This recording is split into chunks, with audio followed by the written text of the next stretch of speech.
Hello, everyone, and welcome to Cosmic Conversations on the Conscious Awakening Network. So great to be with you all today. My name is Karen Swain, and I'll be your host for today's session. As Sheila is away, she's been at the Portal to Ascension conference having such a good time. And so I'm here to chat with you all and introduce you to a wonderful person, conscious creator, Brandon Thomas. Welcome, Brandon. Thank you so much for having me. This is incredible. Let me tell you a little bit about Brandon, but first I want to let you all know that we're live streaming on many platforms, on Roku. Live streaming on Roku and YouTube. On YouTube and on Apple Fire TV, on the Conscious Awakening Network.org and Facebook and all sorts of places. So it's great to be with you all. And I can't see everybody's comments on all the different platforms, but I'll do my best to, we will do our best to answer your questions for the people that are with us on Zoom. If you want to join the Zoom, go to the galacticalliance.org and you can sign up, and it's free to join at this stage if you want to be a part of these conversations. So Brandon, the delicious and wonderful Brandon Thomas, let me tell you a little bit. Oh, well, delicious. What a like, a descriptor there. Thank you. Okay, apologies, Karen. Go ahead. Brandon's one of the most positive people I know, I tell you. I've got it's addicting. It's addicting. I've got a show called Accentuate the Positive, and I've never seen anyone accentuate the positive more than this amazing man. Let me tell you a little bit about him.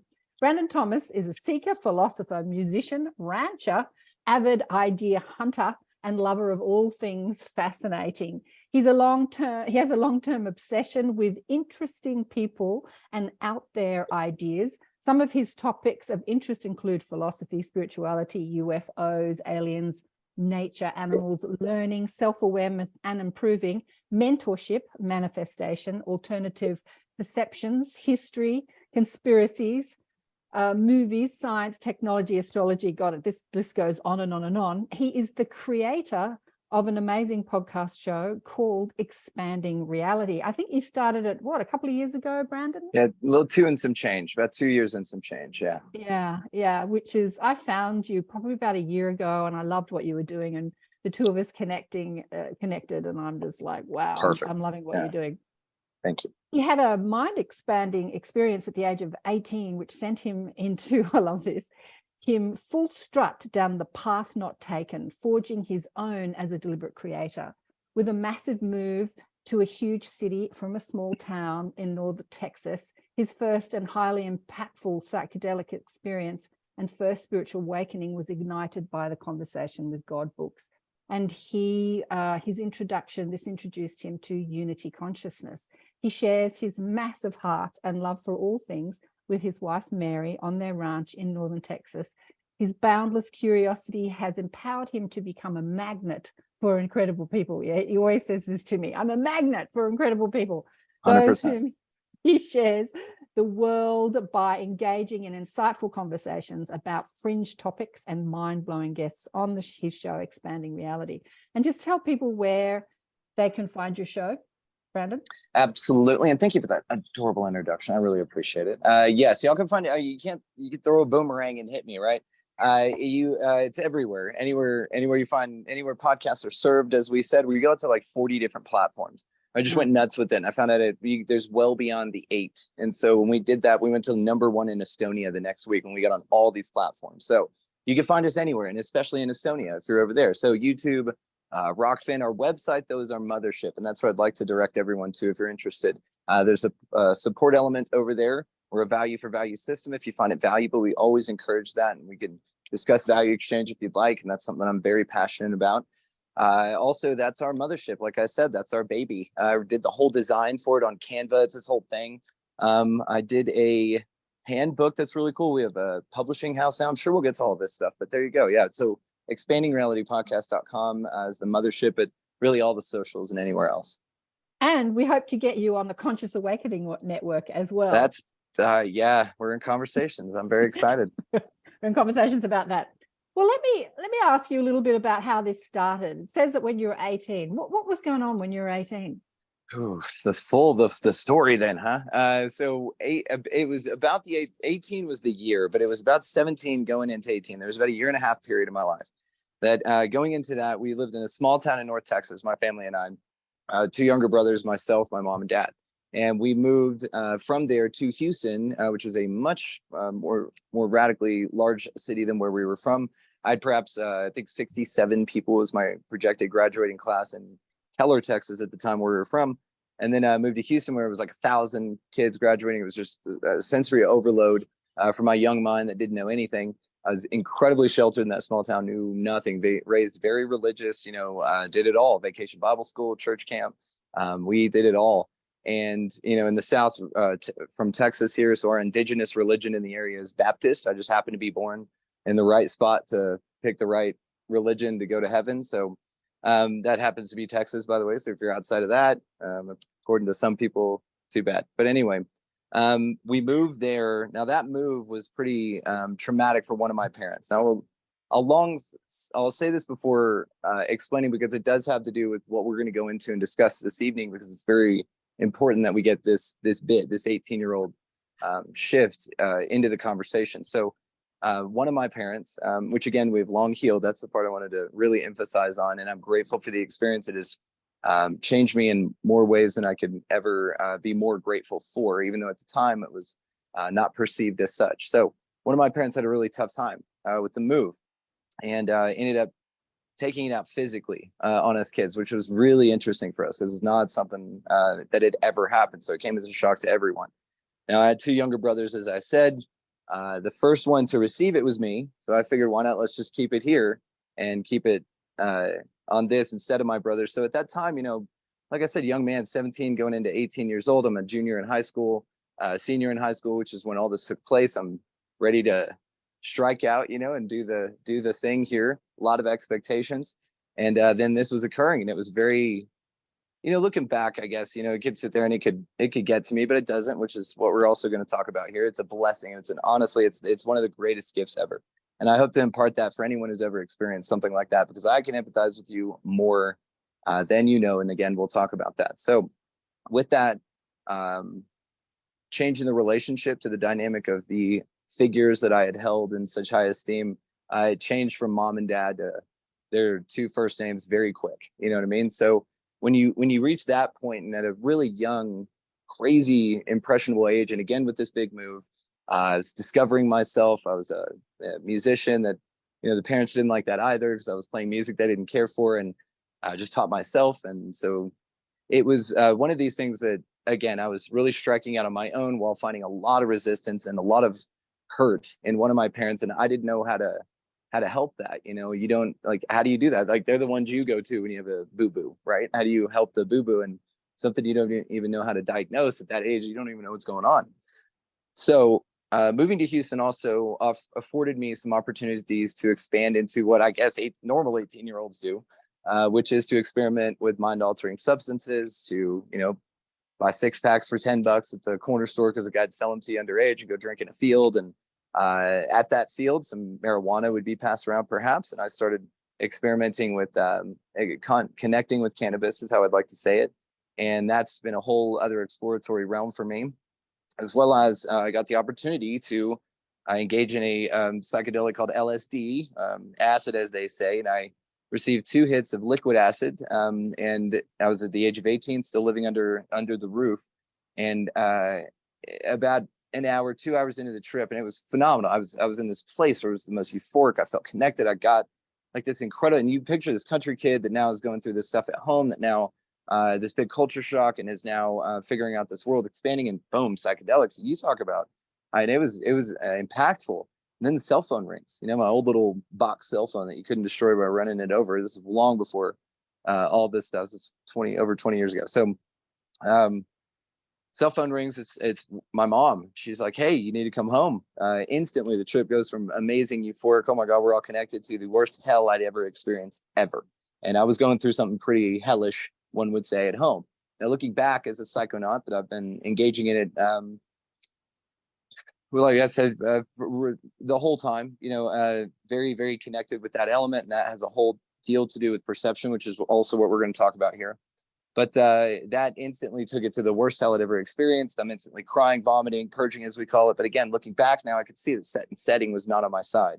I was having a very, very stressful, traumatic time at home. It was not I didn't have a safe place, right?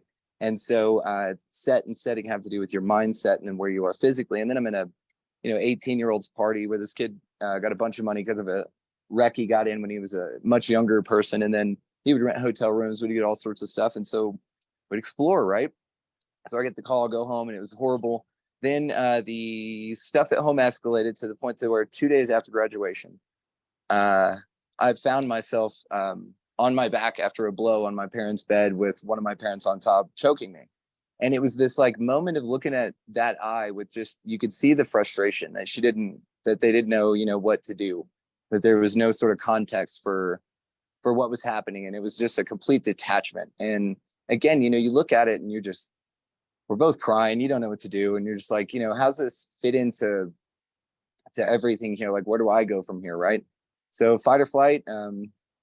My grandmother actually ran in the room, pulled that parent off of me. And that was my GMA, that was my rock. So that was a very interesting dynamic to that as well, because she was visiting to see me graduate. And so to see me graduate and then to run in and see her child doing that to her grandchild was something she didn't know about, right? I'm not telling anybody about this stuff. So that whole thing was interesting. Ran up stairs immediately, packed 2 bags of clothes with whatever I could stuff in, and my best friend at the time, which was my guitar, and I walked out. I didn't have a car, left on foot, moved out, moved around, moved to many more experimentations with psychedelics. My first experiment with first connection with psilocybin mushrooms, magic mushrooms, right? Shrooms.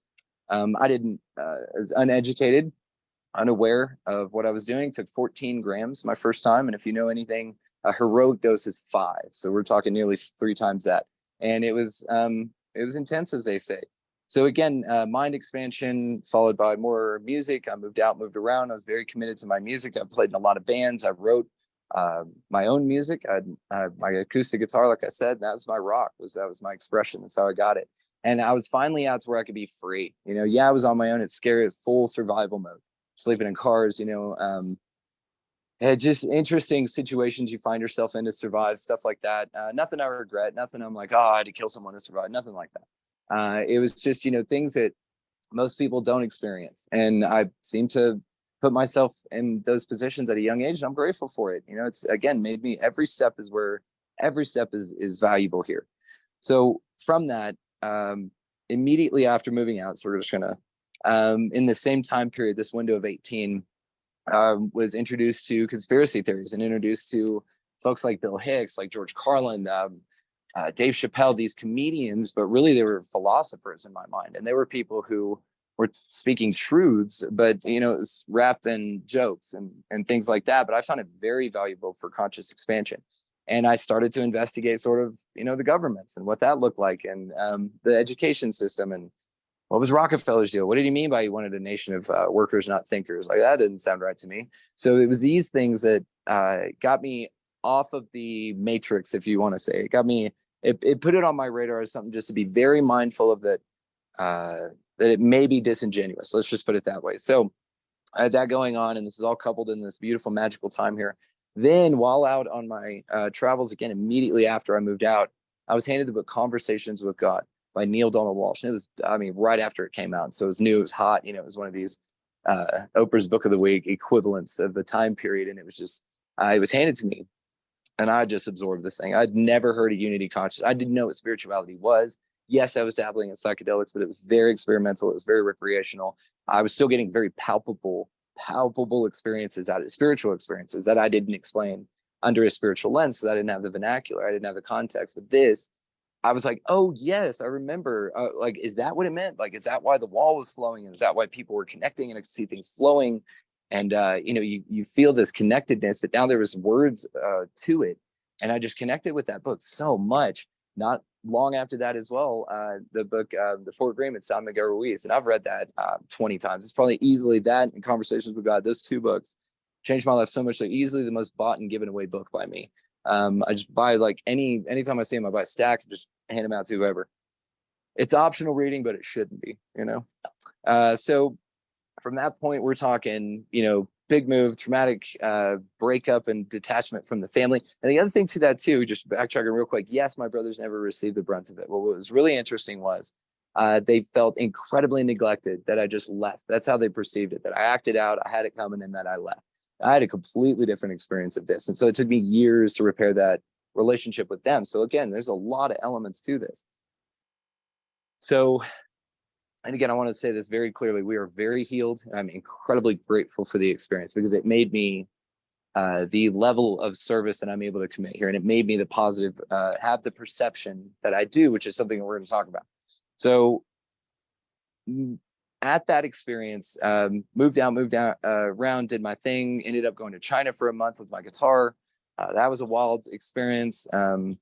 Just the music was incredible. And then at 25, my grandmother called right before my second tour of China. It was going to be 2 months and bigger and better and all this stuff. And she just said, hey, I'm dizzy. I don't know what's going on.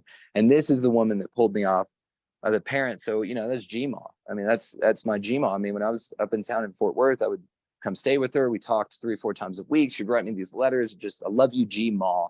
And the way she spelt it was adorable, because I called her Gma, but she spelt it like Gmaw, right? Gma. My beautiful Southern grandmama, Gma.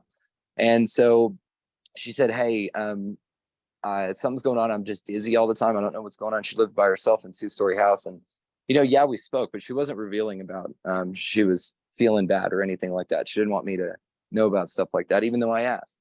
So again, I so immediately just packed everything up, canceled the tour, like sent a quick email. Hey, sorry about this. We'll, do it another time, family stuff. And packed up my 2 dogs at the time in my truck and just moved the 5 hours up to Fort Worth. And come to find out, again, so Grandma Gma, nobody in the family talked to her. They thought, she was rude, whatever. My, parent had an issue with them because of their upbringing, and I, that wasn't with me. So that's not the relationship I had with Gma. So this whole dynamic, and so moved up there. Come to find out, she had dementia. The late stages actually, dementia. By the time I figured it out, because I didn't know. So I was then immediately at 25, this kid that's psychedelics, traveling the world, China. That's where my mindset is. That's where it should be at 25. Now I'm power of attorney for my grandmother, that I'm the one that's going to take care of her, because that parents of mine and them don't speak, and it's this. So, but it was an honor. It was honestly an honor to be there for my G at the very end there. And and now I'm shielding from power. Now I'm taking on power of attorney and shielding from these relatives that were coming in after some money and some, just weird stuff. So I'm like, I'm 25. I just play guitar, right? So she passed, left me a house, her home. And then, so that was like, okay, well, done with guitar. It's time to get a job. It's time to be real. And so did that and got a real job, ended up meeting my beautiful wife, and we've been together, it'll be 9 years this year, been together 12 years, married 9. And just couldn't be happier.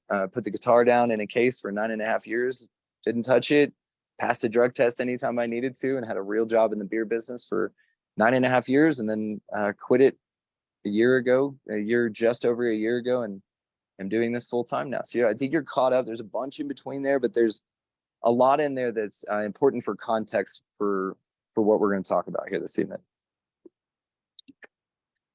Did you ever speak to Jima in spirit? You know, it's interesting you asked that.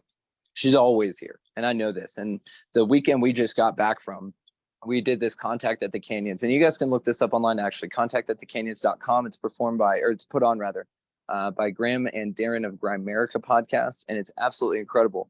David Warner Matheson, professor and author, was there doing a laser pointer out at Bryce Canyon, and they timed this, of course, because they're brilliant on a new moon, and so it was a beautiful moonless evening, and it was all the stars were out.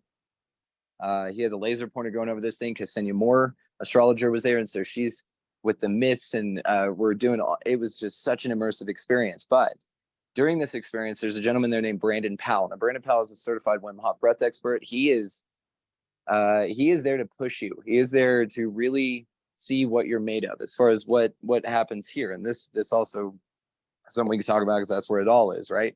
And this man pushes you so far that we were doing these breathwork exercises. I'm not sure if any of y'all have engaged in this, but we're laying down, we're doing these breathwork exercises, and I swear to God, as a psychonaut of 20 years, I was tripping. That was a psychedelic experience, especially the last session, the one yesterday. It was a parabolic flight. This is how I describe it. I was going in and out of physical reality and the spirit world, and it was a parabolic flight. If you guys know what that is, like NASA trains with them, it's where these airplanes go way up and they'll make these really swooping arcs in the sky, and it mimics zero gravity so that they can, float around and stuff. And it happens for a bit, and then they'll scoot back down. Gravity will happen, and they, like when you go over a roller coaster and it lifts you off the seat, they just do that for a really long time. You float. So I did that, but in and out of the spirit world. Now, in that, there's a moment in there, and this is why it's challenging. And you go, oh, you're just breathing, right? Yeah, but there's points in that you're dying is what you're doing. You're blowing off all the CO2. You're doing all of these interesting things to your body, and it feels like you are dying. What you do is you get to the stage where, I know this is a great sell, right? But here, what you're doing is you're getting yourself to this stage, and then you exhale 60% of your breath, and you hold it. And you hold it for as long as you can. And in those moments, there's a twitch. There's these claw hands that you get. That's incredibly distracting. You feel cold. You get these rushes because it's your body fighting to survive. You don't want to do this. It's very unnatural. The benefit is that natural DMT is released into your system, and you do trip. You do get this experience of semi-dying. Some people have out-of-body experiences. The closest I got was yesterday. Now, again, in this moment, my grandmother is there. There is this moment to where when you are holding your breath and you're doing that hold, we were holding our breaths for 2 minutes by the end of this thing. At least a minute, sometimes a minute and a half, 2 minutes is what you're doing by the end of this. Now, there's a psychedelic experience in holding your breath after this regulated, very rhythmic breathing for a certain period of time. You hold your breath at a 60% exhale, do a quick, if you need to, that quick, that's what sent me over the edge. So if that's a technique, I don't know if anyone gets that. They call it a rescue breath, but to me, it was actually the catalyst, and it's what sent me over. Now, what gave me the courage and the power is I just sit here, and Gma's always with me. And I always says it, we're here now, you're here now, we're here now. And I can hear her, doll baby, it's okay. It's okay, doll baby.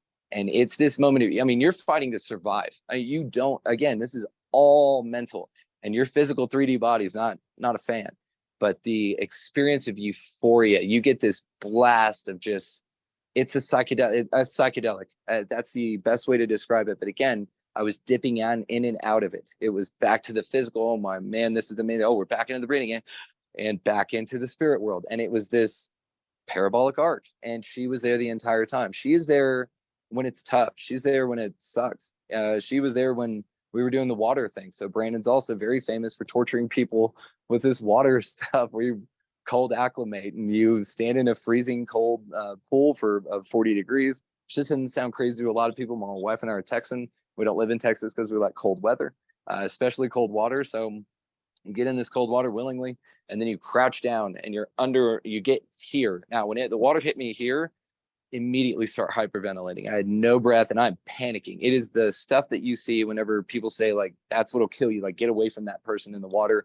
I was in absolute terror, and just calm came over me. Doll baby, it's going to be okay. We're here now. You're here now. And it's a reset, and it's very comforting. I know G's with me all the time. She was my biggest fan, my biggest supporter.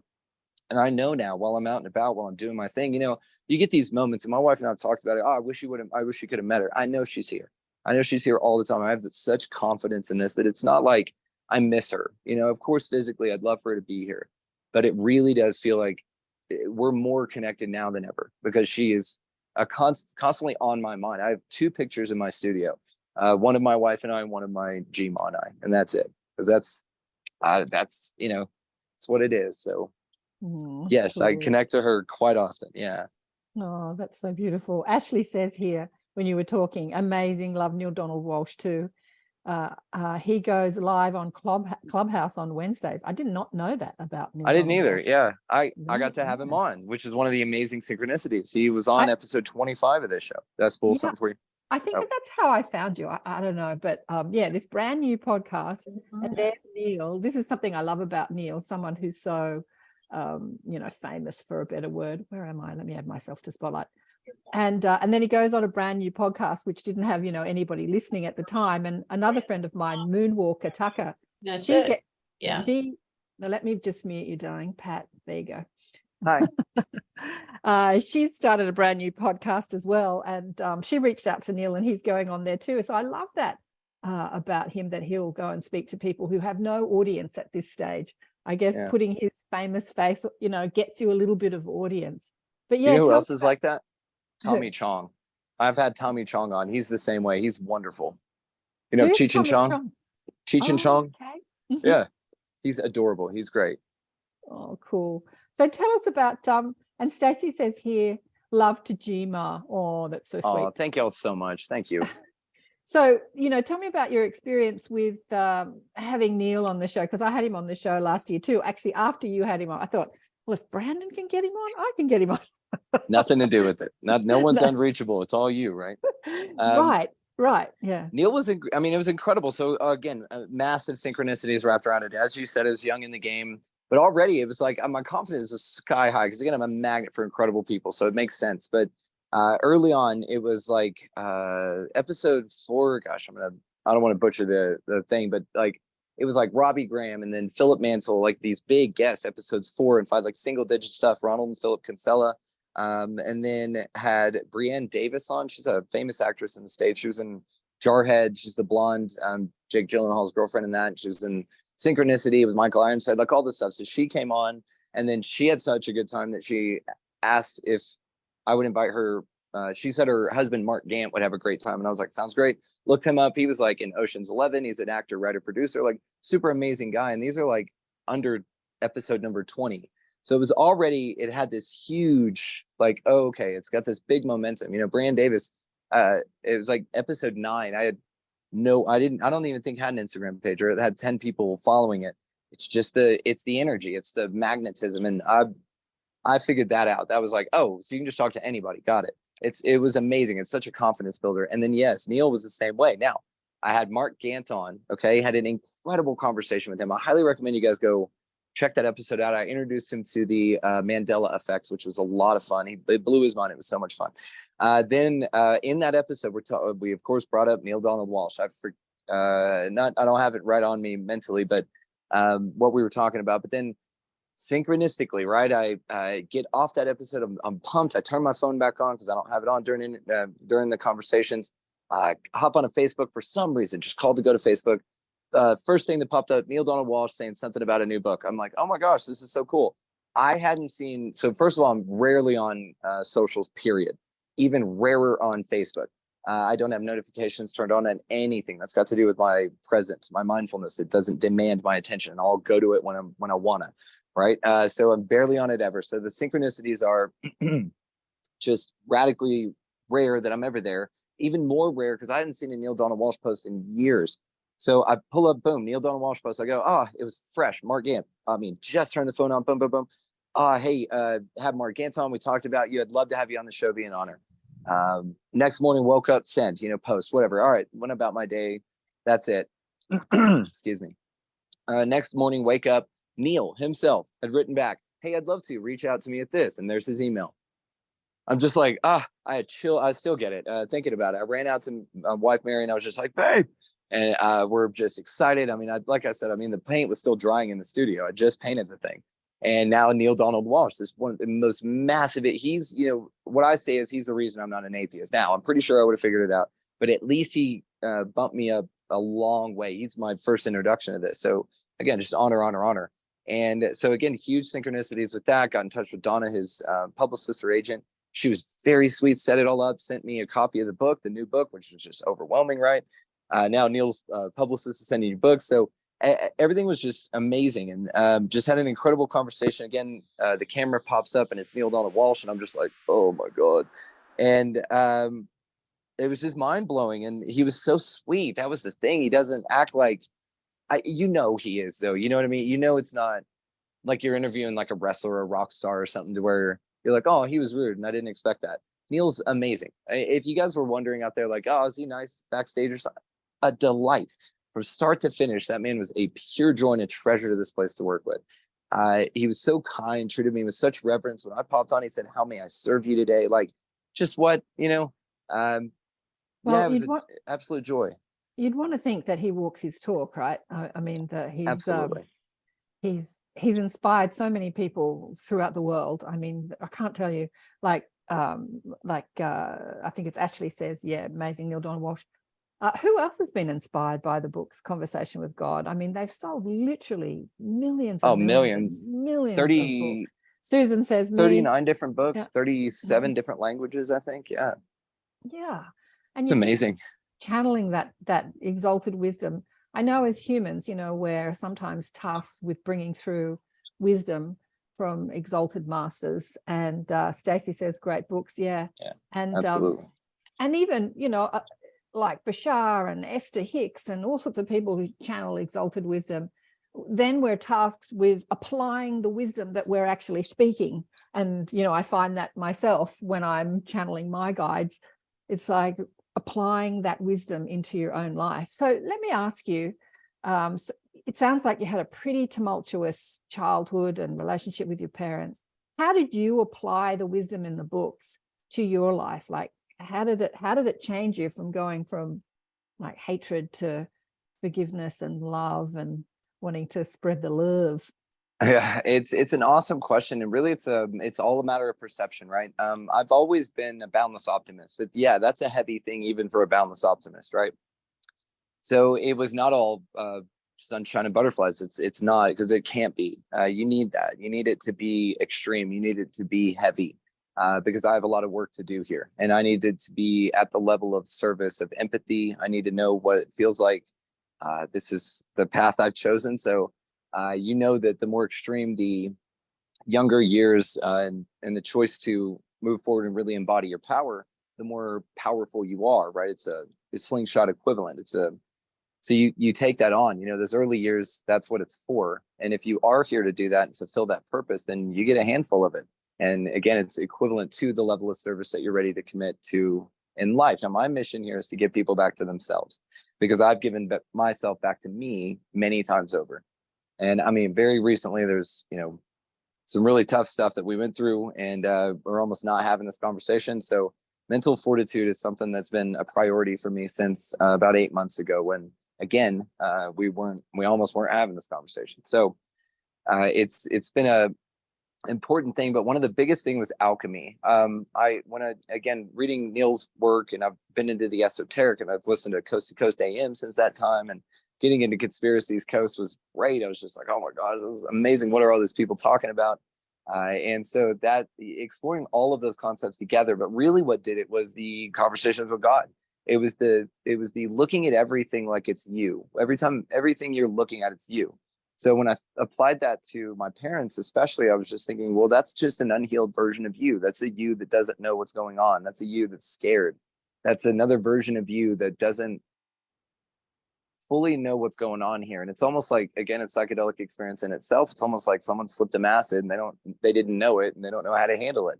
And you don't know how to trip sit for this person who's freaking out that is supposed to be the responsible one, So it was an interesting thing to, again, put in perspective that all humans, excuse me, all things here perhaps are connected. I don't plant my flag. I have no idea what's going on here. I have some inklings, and I have a blast thinking about that, which is what it's all about. But I would definitely remain objective. Could be flat, could be round. I love having the conversations. Could be a simulation. It could be a brain in a vat somewhere. Aliens could be future humans coming back in time machines. It could be interdimensional. It could be any of it. And I'm cool with all of this stuff. But If you look at it from a perspective that it's all you, then there's nothing higher than you. There's nothing separate from you. You know, the line in the book that really got me was Hitler went to heaven. You know, there is no bad place to go. If you look at it from just a minute of rationality, and you look at a unity consciousness idea, which the idea, if you haven't read the books or just gotten into it real quick, it's just simply the idea of unity consciousness. It's the idea that we're all one thing, entity, force, spirit, whatever, experiencing itself subjectively through a 3D experience realm that it is set up for itself to do so.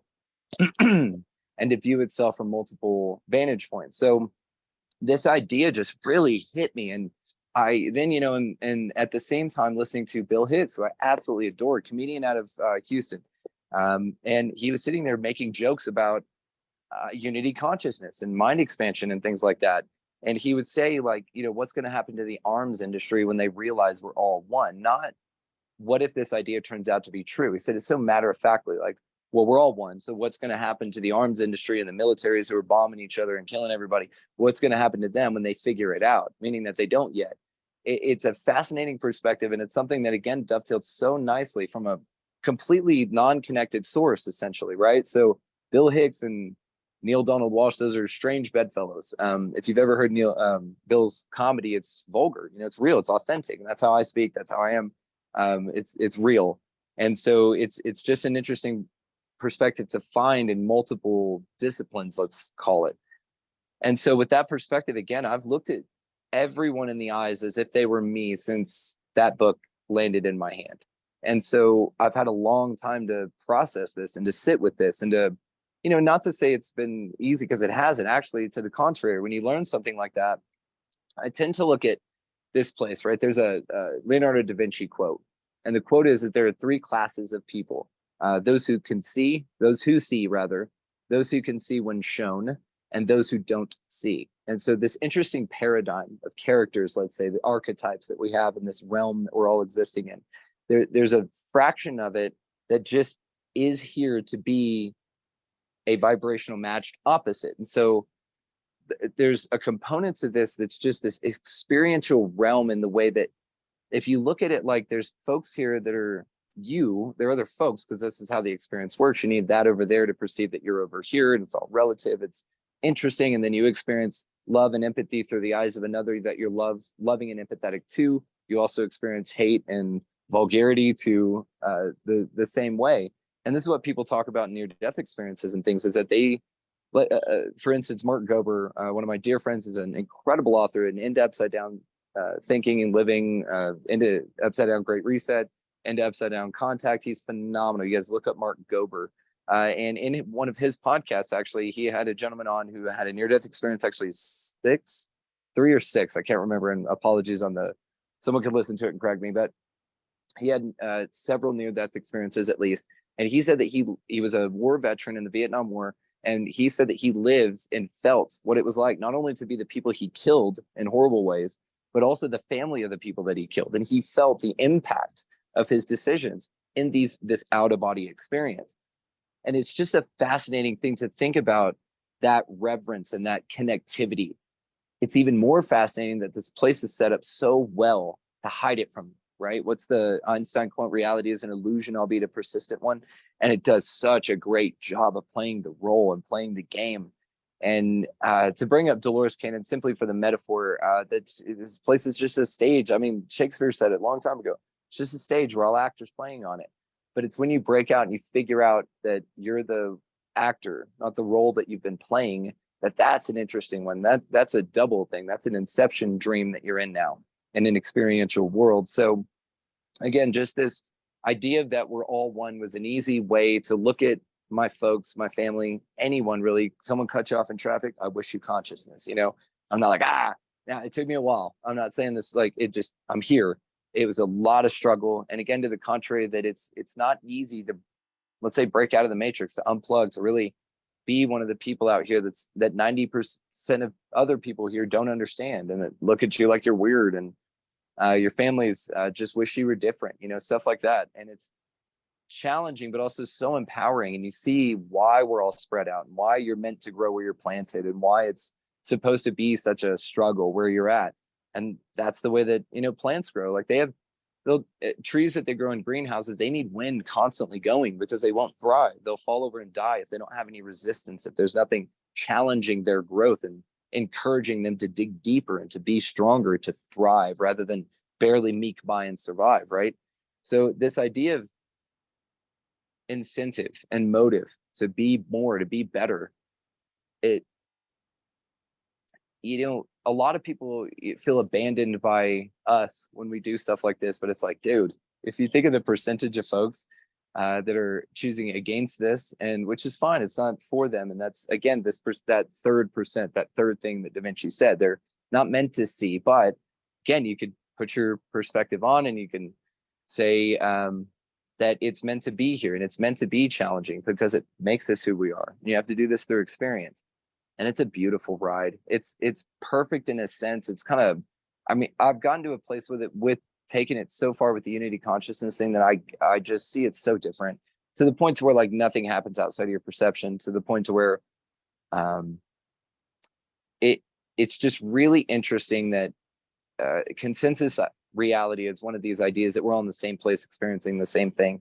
And really sort of when you get, I guess, to the point where I've gotten to it, which is all I can speak to, by the way. I'm no expert on anything other than my experience. That's it. And that's all I'll ever claim to be. But how I look at that is this realm is this beautiful place of experience, and it has time in it, which we all talk about here. That's the irony, right? We come from a place with no time, but all we can do is think about from there, getting into time and thinking what duration and change feels like, because that's what we experience here. And then here we're sitting there going, oh yeah, but there's no time over there. So actually it's simultaneous lives, not past lives, which is great. But it's just an interesting paradigm, right? The as above, so below. The grass is greener either direction. But again, it's, in my mind, just a ride. It's experiential. Bill Hicks, again, to quote him, he has this thing. It's just a ride. It intros every single one of my shows a choice right now between fear and love. It's just a ride. And he goes off. It's some people say, that they've forgotten that this is a ride, and so they're screaming. And but it's just a ride. It has its ups and downs and twists and turns, but it's just a ride. The idea of perception, the way to see this place, has been, I mean, everything for me. It's been everything, and only simply, I guess, because it's been pointed out that my perception is unique. I would say that that's why it's been a focus. It's almost like the other expressions of me all my life have said, that's a unique perspective, or that's really interesting, or wow, that's whatever, I didn't think of things that way. And so it just was sort of this thing. And so to do like what we're doing now, to sit here and explore these sort of concepts together, it just makes perfect sense that we go in the directions of looking into how deep this stuff goes on many, many, many levels. And when you really stretch this thing out, it only, number one, leads to more questions. And number two, gets more fascinating and amazing, because you really do get this sense.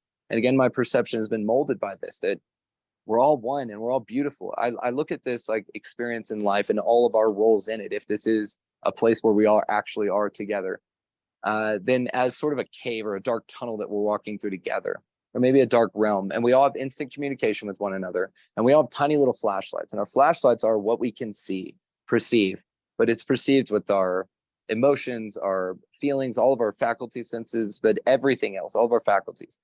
And it's like we're mapping consciousness. We're going through a dark cave and just shining our light, and everything that we do, all the experience, all the data is cataloged, it's dated, it's sent back to somewhere so that we can see what's going on here. If you just want to stick with the metaphor. And so to say somebody over there on the other side of the cave is saying, hey, I had a UFO experience, or hey, I was picked up by UFOs, and you're all the way over there on the other cave, and you didn't even see that part because your flashlight's not over there. And for you to say, no, you didn't, that's stupid. They don't even exist. You have no idea, really, right? Because you weren't on that side of consciousness mapping it. You were over here mapping what it's like to get angry at the TV every Sunday because the blue shirts won and the red shirts didn't.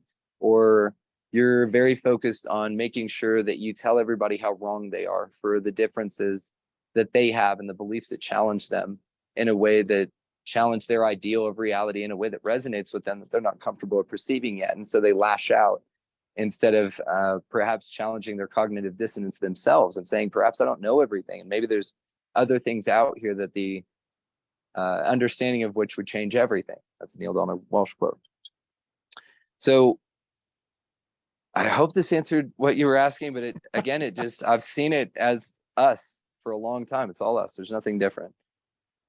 Well, yeah. I mean, did it answer it?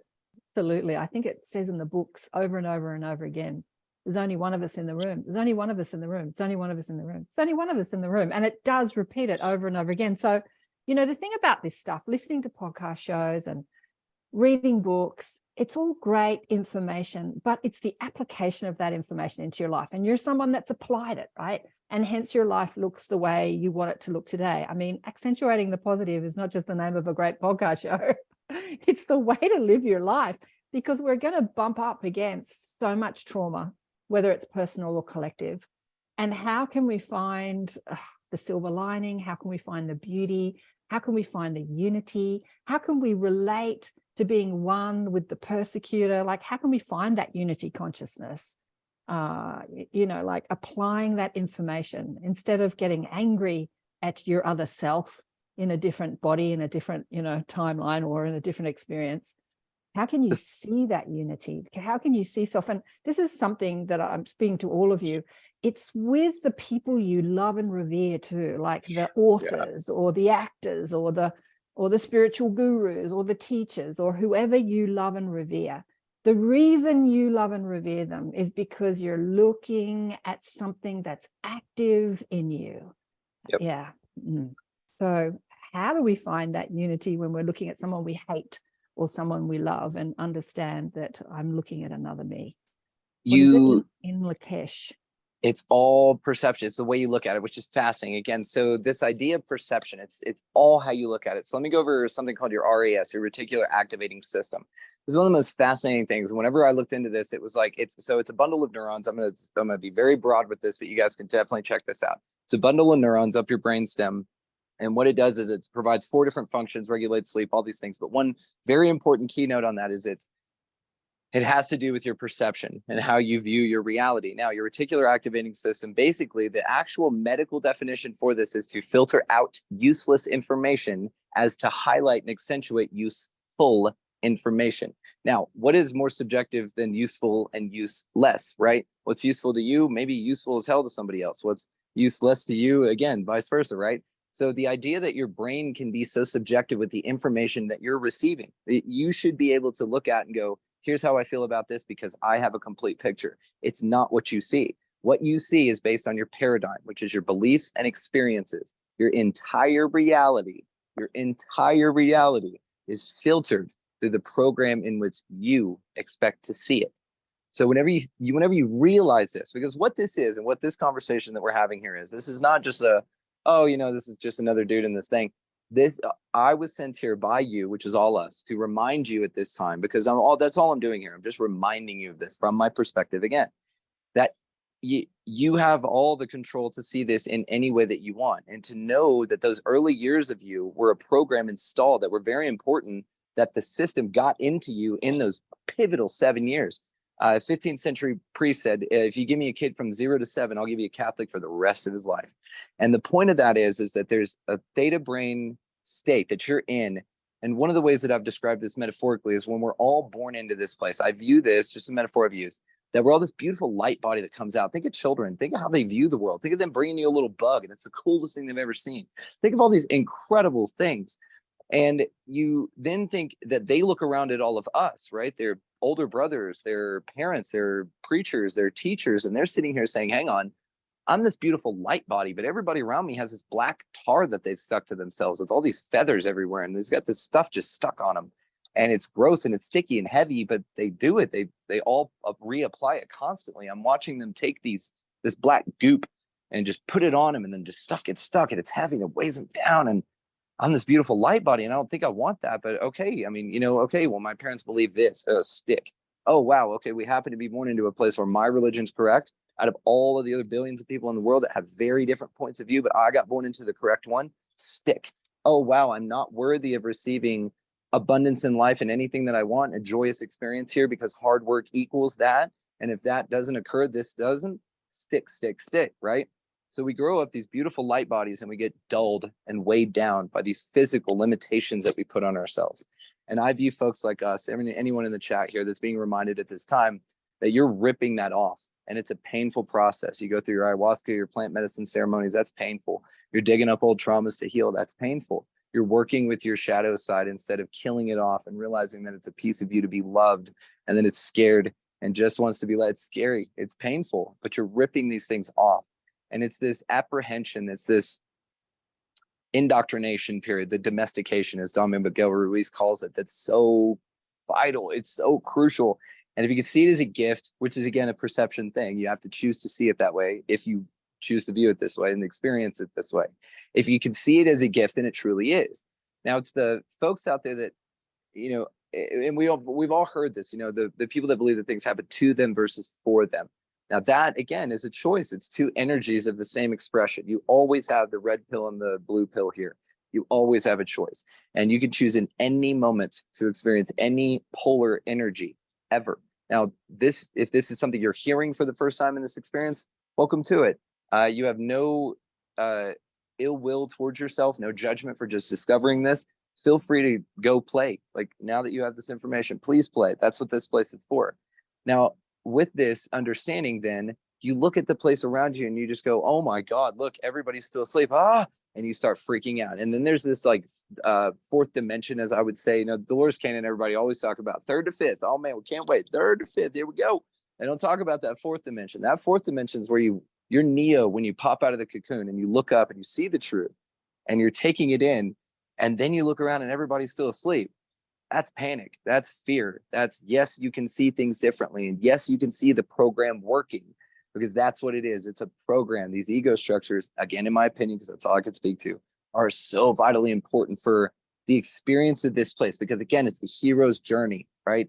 You got to have the adversity. You need the hero's journey. You got to have things that challenge you intellectually, emotionally, everything, because it's this muscle that you flex in the swell. You get this experience of being tested and expanded, being love and fearful. You get the scope, and God, it's a beautiful ride if you choose to view it that way. Again, back to the Buddha, suffering is a choice. You can absolutely suffer if you'd like to. I'm a bigger fan of things like 2 steps forward and 1 step back is not setback. That's the cha-cha.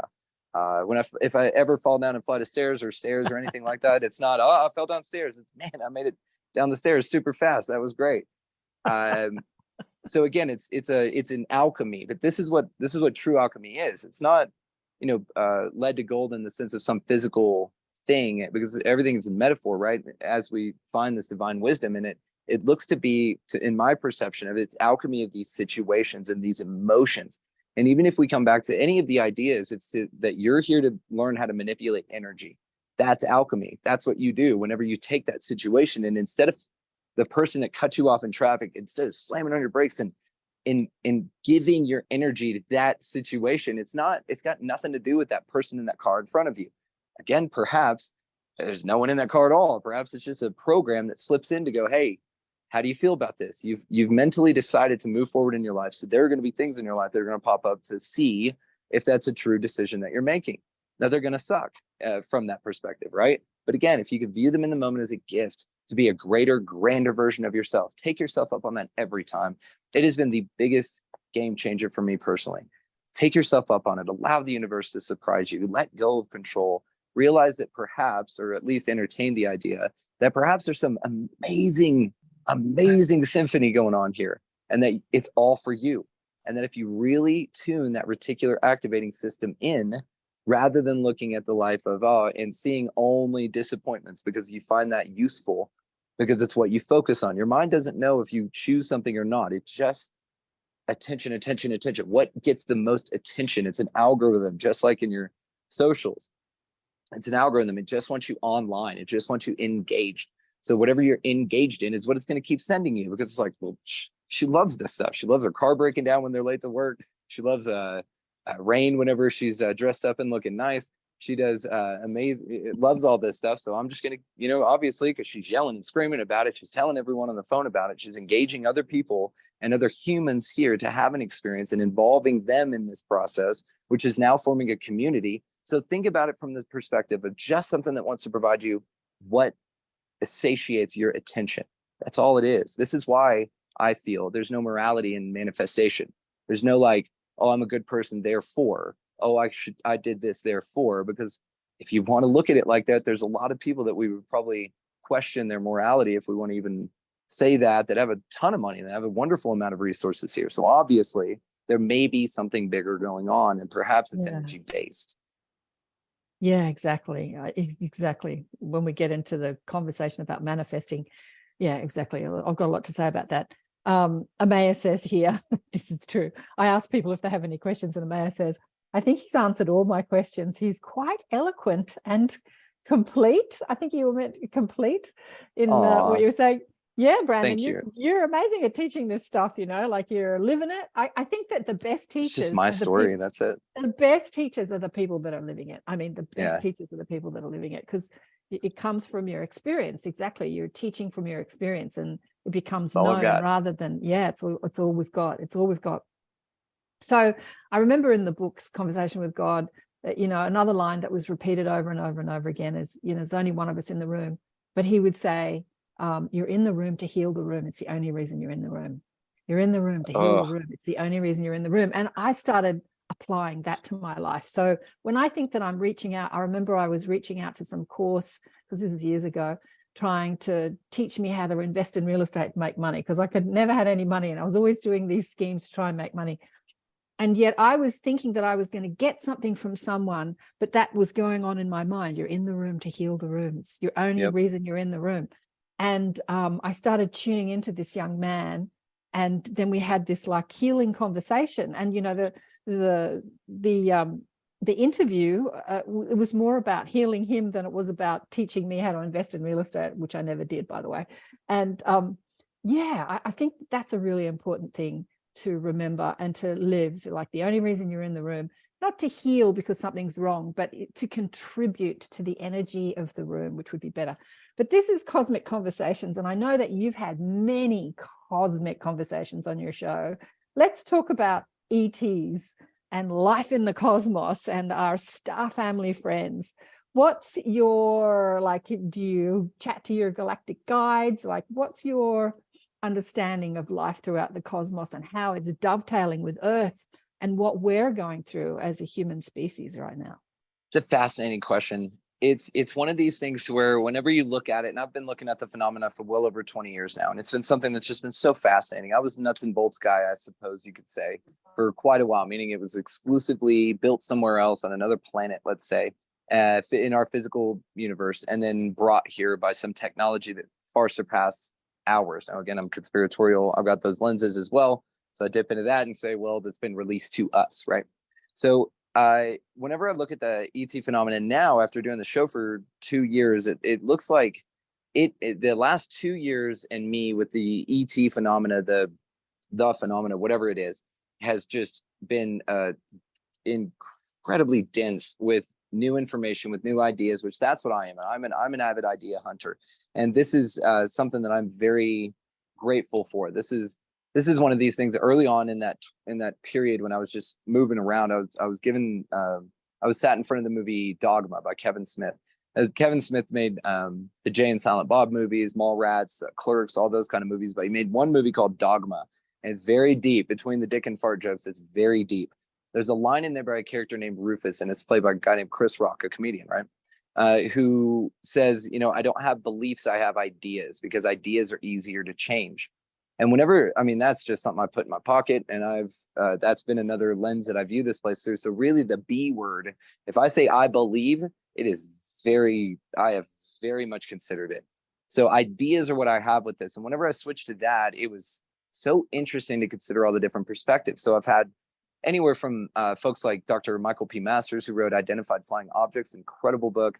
He's an anthropologist. He's a professor up at Montana Tech in Butte, Montana, and he's a anthropologist. So he studies ancient hominids and what that would look like. He extrapolated it out to what people report in the contact phenomena, and his idea and hypothesis is that they're future humans coming back in time machines. Now, this blew my mind. Now I'm just on this cognitive roller coaster with this. Then I've got named Paul Askoff on, incredible dude, under Flying Disc Press. He wrote UFOs, The Real Story, interdimensional guy. So now he's talking interdimensional, which then dovetails into time travel, which is really cool. And I have a guy named Ryan Musgrave Evans on, who has been contacted by what he calls the cryptoterrestrials. These entities specifically are of a technology. His book is fascinating. Arvid technology have the red glowing eyes. They can be invisible. They can mimic any voice. They have the power to, of course, adapt your consciousness, which has to do with your RAS, which I'm going to get back to, how your reticular activating system applies to the ET phenomena.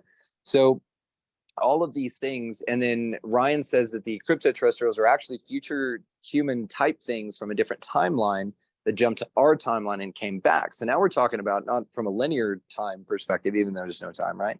Now we're talking other timelines. So what are we talking there? How far does that go out? And it just blows your mind when you start considering these concepts. Now, where I'm at now with it, which is nowhere really, because I think all of these are not only possible, but also could all be simultaneously existing in the same place at the same time, because this concept of either or dichotomy, it has to be this or that. That's something that I'm here to break the paradigm of. That has to do with perception. And the biggest example of it is that 6 and 9. There's a 6 or a 9, depending on, and there's two stick figures or cartoon characters on either side of it, yelling which one from their perspective it looks like. From this guy's perspective, it's a 9. From this guy's perspective, it's a 6. And they're angrily screaming at each other because the other does not see it the way that they do, but both are correct. And this is one of the most fascinating things. You get into things like the double slit experiment, the placebo effect, all of these wonderful examples. The Nobel Peace Prize that was just given out to the 3 physicists telling you that we live in a holographic universe and that you create your reality. All of these things come together to form a picture of just this fascinating place. And again, whenever you look at it that way, then you say, well, the ET phenomena really brought me to what is reality? Like, what is this place? What are we doing? Because it says so much about that. Then we look at folks like J. Allen Hynek, Jacques Vallée, Terence McKenna, all those folks at a point here started saying, well, perhaps it's a psychosemantic phenomena, and maybe it's all up here, and maybe it's just being created by us. Maybe it's a Gaia phenomena. Maybe it's a physical manifestation, sort of like a mirage almost, that it's produced by Gaia itself. Maybe it's another creature. There's another entity we just haven't even seen here that's just so elusive and so far out of what we have been told is possible. And it's very important with this, that we have been told is possible. And we just can't, it doesn't fit into what's useful for us to see all the time. So these things are probably around you all the time. I've probably got a couple of them hanging out on the bed back here, just kicked back, and they're laughing, the ones that can see it, because, you know, there's a version of our reality that we can't see. Tip of your nose is constantly visible to you, by the way, but your RAS filters it out because it doesn't consider it useful. So it's there. This is information that's there, but it doesn't consider it useful. So are you getting the full picture? It's just an interesting thing whenever you consider this again through the ET phenomena. I love every bit of it. The place it really comes to for me is how impactful it is for the individual. The ET phenomena has become very subjective for me. I'm not a contactee. I have an opinion on that. I can kind of just share a theory with you on that. I feel that where I'm at with having the types of conversations I have, I'm more of a you're correct and you're correct. And I'm more of a yes and, you know, like, oh, that's an amazing idea. And if we take it a little further, my job here again is to give you back to yourself. And the tagline for Expanding Reality is the expansion of consciousness cleverly disguised as a podcast. We're here to install critical thinking into the program, because that's a useful thing that you can merge through your subconscious there that has been programmed when you're sticking all that tar on you to mask that light body, that beautiful golden light body that you are, that you still are. You just got tar on you in some places. And it just feels that experience of just this subjectiveness, of this importance for the people who it changes, it mimics several things. The psychedelic phenomena, people come back with the same exact experiences. There are entities there. I was healed from things. There are physical changes that occur. You have this from the near-death experience as well. Similar things, entities, we call them loved ones, but entities, let's say, maybe entities posing as loved ones that appear that way, that then change your life. And it's this huge thing. Sometimes spontaneous healings as well. All the massive perception shifts. What happens to people that see UFOs? Massive perception shifts, right? So perhaps on a big scale, it's working in concert with all these other structures here that open you up to new things, and that we're at a level, if you want to view it through this lens, chosen by you to be experienced at this point, to be a signpost of ping and redirection for all the great things. It's like you're zooming through the solar system of your life, and you get to this one star and your universe, and they're like, okay, at this one, you're going to catch the gravity of this star, and you're just going to go, and UFOs are real. And you're going to have a missing time event right here in your experience, and you're going to go, what was that? And it's going to send you on this amazing journey, and oh man, all those stars down the line. So again, when you view this from a big perspective, I zoom way out. I'm a big zoom out person. when I look at stuff like this, again, to what we're talking about, I don't see a bad guy. I see a bunch of roles. I see a bunch of people playing the experience of what it's like to experience itself in a free-for-all where anything can happen, and where there are energies here that are balanced to really get this really incredible experience for you to discover what I think you're here to discover. It's where I'm at right now. Is to change in a week, and I'm fine with it, which would be this middle path that they talk about. If you look at like the tree of life, it splits off and then comes back, but the center is the one that connects top and bottom. That's the uniformity. There's a restricted path on either side for the others, and perhaps this is metaphor for the extreme, let's say, dark energy or heaviness for destruction and chaos, something like that, the counter energy to the light. And then you have the extreme light energy, which you have this element of toxic positivity, which is an interesting concept of being too positive, which I dabble with that, but I definitely understand pushing the bounds of being too happy for too long. It's not good either, right? It's this middle path idea. It's finding the balance within the extreme options of experience here. And they can be found in any moment, which again is so fascinating. Whoa, I wanted to say to you that down under, there's a group of people that put on a festival retreat. They do some online and some live called Yes And. Oh, and perfect. when I asked them about it, one of my friends was speaking. I said, "What's this yes and mean?" And he said, "Alex," he goes, "Well, we all know we're here to change the world. Yes, and." Yeah, exactly. Like, that. Okay, and what next? Beautiful. There's some So great what are we comments. doing? So what do we do? And okay, so what's next? Phil, hey Phil, what does Stone? Here we go. Hang on. Carol says here, excellent, confirms where I'm at, and she needed to leave, so she says thank you. And Stacy, do you want to come on and chat with Brandon? I would love that. Yeah, please. Where are you? Our perception about life selves is the state of our experience here. The ability to choose that perspective is the gift given to us and determines 100%. all joy and peace. Blessed to hear Brandon's amazing story, supports and confirms my own experiences and beliefs. Beautiful. I can't see you. Karen. All. Where are you? Put your hand up so I can see you in up the top there. I can't. I'm having a hard time with my phone. It's not responding properly. Oh, this is Babaji. Yeah, Babaji, right. You want to come on camera, anyone? You want me to spotlight you? I'd like to discuss some of that stuff that Brandon was going through, Yeah, please. Good to see you, brother. I went through it when I was about 25 years old. I went to San Francisco and I wanted to try pot. I'd never gotten high before. I was working for the government, so I had to be cool about it. And they wouldn't give me any pot, so they gave me LSD. Yeah, they're different. Yeah, well, it's a good place to get started, I guess. But yeah, because it's where you started. So obviously it was the perfect place to get started, right? Because it's what happened. Yeah, well, here's where I am now. It's the end. I finished the trip. It's taken me 50 years. And I was hoping that maybe I could share some of that with you. Like, where will you be in 30 or 40 years from now, right? If you take the same road that I did, you'll find that, yes, it's a movie. But I call it a movie. Yeah. You're calling it, what was it you're calling it? A play. Yeah. A play. Yeah. Well, I think if you go back a few years, Plato, he described it as a cave. Do you remember that? Oh yeah, the allegory of the cave by Plato. Absolutely, a brilliant metaphor. Yeah. Yeah, and that's about the best way to describe it, because most people are in the cave and they're comfortable, and maybe their job is to walk back and forth with placards. Yep. And they play a role. That's their role. Somebody else is just keeping the fire going, so that we'll have the light to make the shadows, and then the majority of the people are just watching the show. And it's brilliant you bring this up, and so we'll tie it back into ETs on that comment there, that I have looked at things like this as employees of the simulation, if you want to call it that. Now, simulation to some people feels cold, but it's a good analogy. It can be an organic one. Let's just say an ordered reality where infinite number of things are possible, and you can shift between any of the possibilities because they all occurred, so that you can experience everything. So you just shift between them. So when you say that and you look at it like that, then perhaps there's a system here. Like you said, there's some people, just to Da Vinci's quote again, that third class of folks, right, that can't see. meaning that they're not programmed to see, meaning that within them somewhere, it's not within them to be a part of those that see or can be shown when seen here. So it's an incredible thing. And again, I call them employees of this place, because let's say that your life is just a little dull.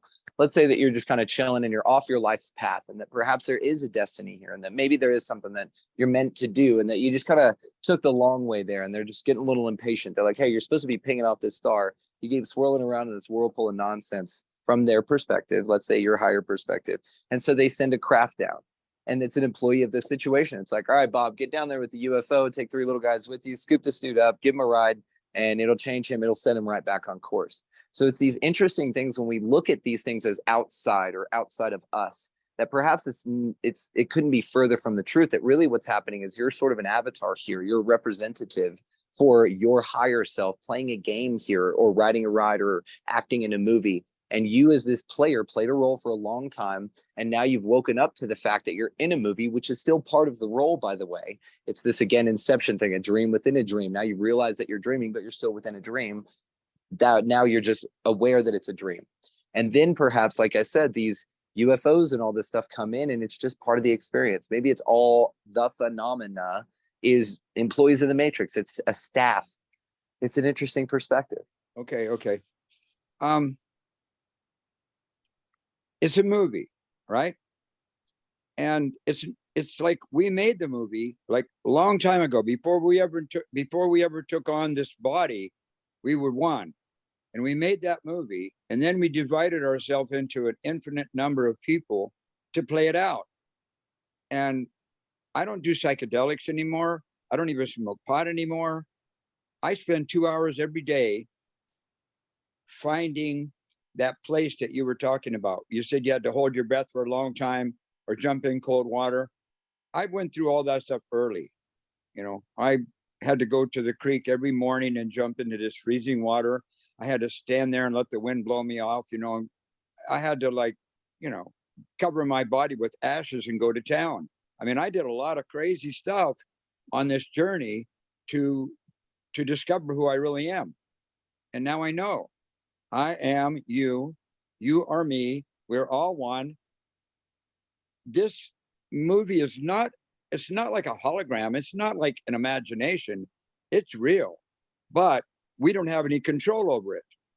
It's like we're just reading our script and going through changes. So whenever things get bad, just know that, oh, that's part of the movie. If it didn't get bad, you wouldn't know what good was.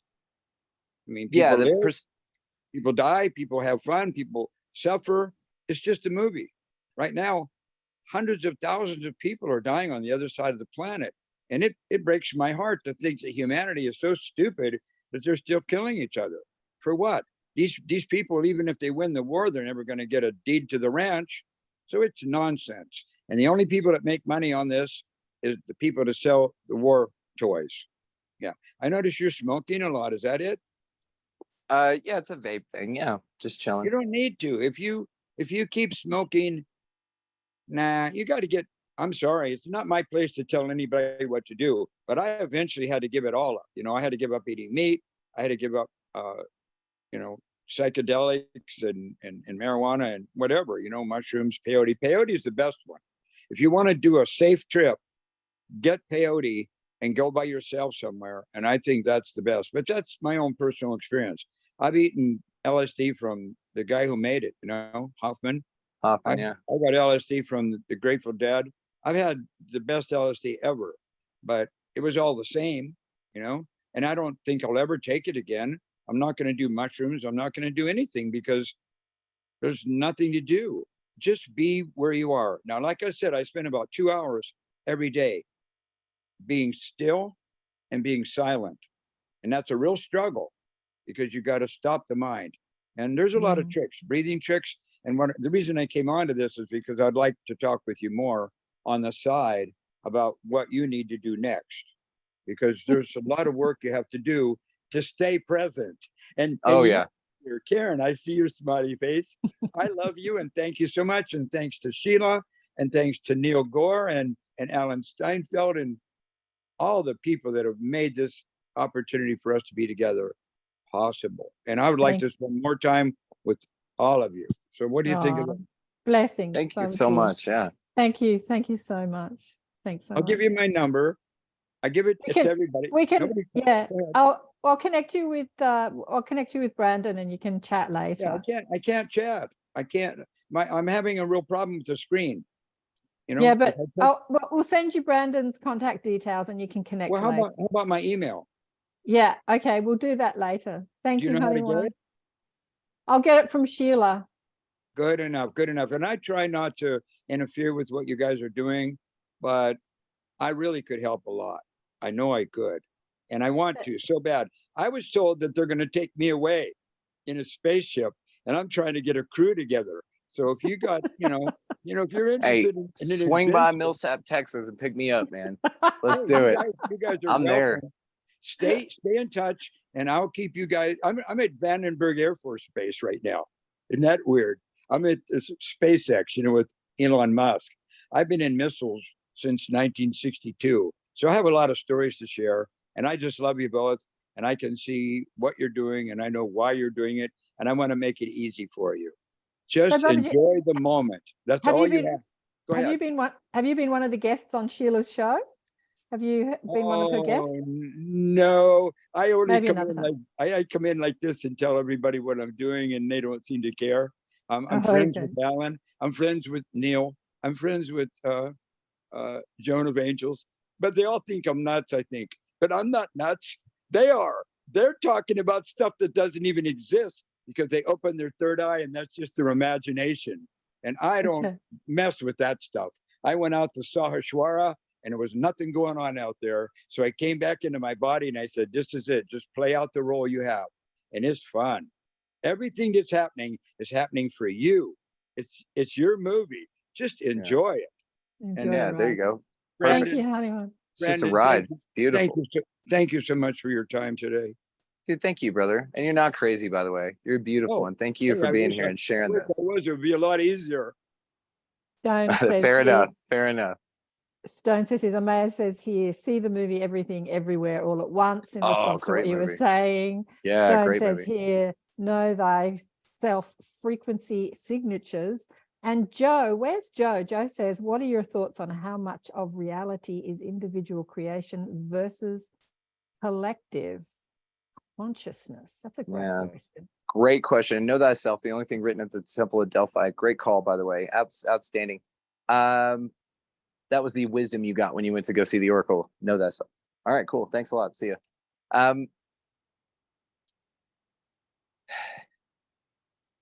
Ask me the question one more time if you don't mind. It's been a long trip. It's been a long 4 days. I've probably gotten 16 hours of sleep in the last week. So Joe, I don't know, I found Joe here.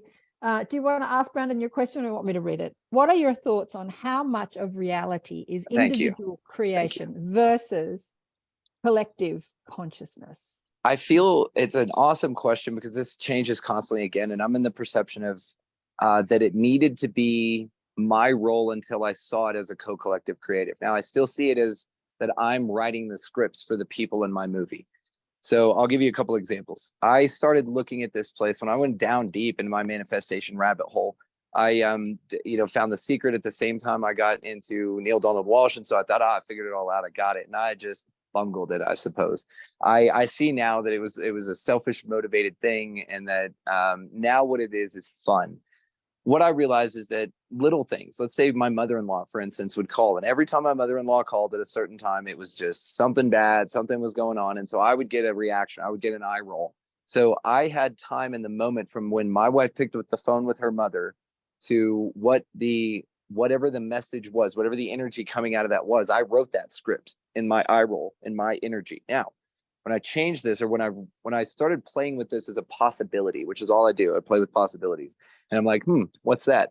I started going, well, what if I just thought of it differently? And whenever she called, I was like, you know what? This is different. She's going to say some amazing news of some incredible change that she's made, some incredible realization, and she's on her highest timeline. So I started manifesting that everyone, even those that Da Vinci said couldn't see, or breaking all paradigms here, are able to see. And that there's some massive awareness that they got. They just found Karen's show and they go, oh my God, this just resonates so crazy. And I love her and she's wonderful because of course, right? So these realizations that happen and pop up, perhaps they are for you in a singular sense to where you see it just for you. And you get to a point of awareness, just like in manifestation, where you say, okay, perhaps it is a thing that I want. So I'm going to focus on the thing. And then you're like, oh shit, it's not the thing. And then you say, okay, well, it's the feeling of the thing. Like you start getting new awarenesses. Like when you're blowing up a balloon, there's only so much air in that thing at first, right? But as you add air to it, it expands in air. So it holds more volume. So let's call that volume in this balloon awareness. And let's say this is your capable awareness, is whatever stretch that balloon will go to. Every time you breathe new life or a new concept into that, it expands a little bit more. And so therefore you're able to perceive more awareness. And this is why you'll read a book 5 years after you read it, and it reads completely differently. Again, you've rewired your RAS, your reticular activating system, so things pop up to you differently. But it's very necessary, and I'm just using manifestation as a singular, but this is scalable to any concept. Then you get to the points where you say, oh, it's not about the thing, it's about how I feel when I get the thing. So you focus on that feeling. Now, most of the time that comes with a fourth dimensional reality, if we want to get to the scary bit of that all energies are interconnected, where you realize you don't have the thing. And you realize that you're just pushing the thing away from you constantly by not having the thing and focusing on it. Again, the universe and the way that I see this, the way you write your movie is it only gives you what you're focused on, what you give the most attention to, not what you desire most. If what you want is what you desire, then focus on your desires, not the lack of them, because it'll go, oh, they don't really want the thing. What they're super pumped about and they focus a lot of time on is not having a Ferrari, the fact that they don't have it. So really, if I give them one, it won't give the same amount of energy into the system that I've been receiving by not giving them one. So really, I'm giving a ton of algorithmic attention from this entity in this movie by denying them the thing, because it's giving me more of the attention, right? So do you see how this, from my perspective, how I look at it? So then you go to manifestation parts where you're like, okay, well, I'm past the thing, I'm on the feeling, and I get it. I get that I don't want money, really. I want freedom. And I get what freedom feels like. And I get that sovereignty, and I get the release in the things. And I've realized through a gratitude practice that once I applied it to that, I see actually I've got everything I need, excuse me, around me all the time. And actually it's not a struggle to survive here, and that was a choice too. And you can look at this place, and that's where you start rewiring that RES. That's when things really get fun here. Excuse me, again, my voice, this event. So again, applying it to manifestation. So you've walked yourself through these steps of your cognitive realization. Again, to your balloon, it's expanded so much more because you have a volume of capable awareness. That's what it is. Now, some people's balloons are a little bitty. Some people's balloons don't ever get filled up because they're in full surrender to the system and the program. So those that cannot see, and just really, I don't see it as can't, I just see it as choose not to. And just like what he said, they are very comfortable there, but their job is to be comfortable in a position to where we wouldn't find that comfortable, because it's the juxtaposition that gives us the fuel to be the force that says no thank you to that. So we need an example in physical reality of all options of experience. And whenever we see one that we don't prefer, then we could say no thank you. Now, again, if you put a lot of energy into things you don't prefer as options of experience out here, you're still providing the energy into the option of experience. Even though you don't identify with it, you wouldn't want it, you hate this is happening. That's energy, that's attention, you're pumping it in. Now, if you look at these like little whirlpools of traps, they're traps of attention, then you can start to navigate this place between them. You could see, oh, that's what's going on in the news, no thank you. It may or may not be happening, but I can absolutely see it as a trap. There's a big thing too I'd like to point out here, the difference between danger and threat, okay?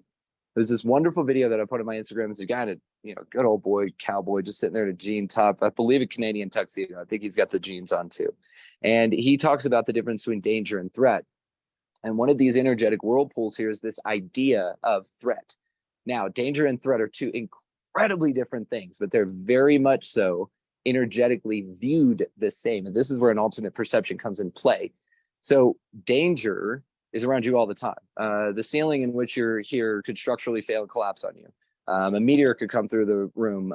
Anytime you're driving, like you could wreck, like a myriad of a cytokine storm of things you can think about to what if yourself to death and just remain in a bubble. It's all out here. Absolutely. That's absolutely an option of experience. And it would prefer that you do that, because what it really wants, and I've seen this for myself so much, is there's that saying, run towards what scares you.